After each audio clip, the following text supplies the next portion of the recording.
The hidden self, understanding the shadow. Before we can speak about external struggles, we must first confront something far more personal, the hidden part of ourselves. Most people move through life with a working assumption, I know who I am. And in a limited sense, this is true. We know our preferences, our beliefs, our values. We know how we present ourselves to the world. But there is another layer, one that reveals itself not in calm moments, but under pressure. It appears when we are triggered. We are afraid. We feel disrespected. We lose control. And when it appears, it often surprises us. This is what the Swiss psychiatrist Carl Jung described as the shadow. What is the shadow? Jung defined the shadow as the hidden, unconscious part of the personality, the aspects of ourselves we reject, deny, or fail to recognize. These are not always extreme or dramatic traits. They can be ordinary human tendencies that we have learned to suppress. Anger that was never expressed. Pride that hides behind humility. Insecurity masked as control. Resentment buried under politeness. To understand it simply, the shadow is everything in you that you do not want to see, but that still influences how you live.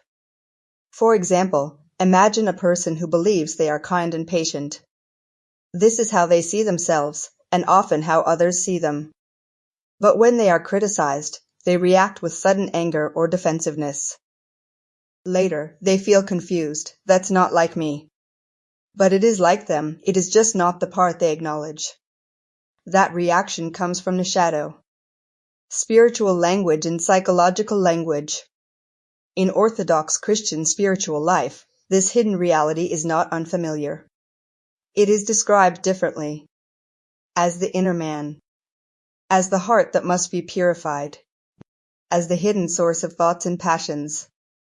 Scripture speaks of this inner complexity. The heart is deceitful above all things, and desperately wicked. Who can know it?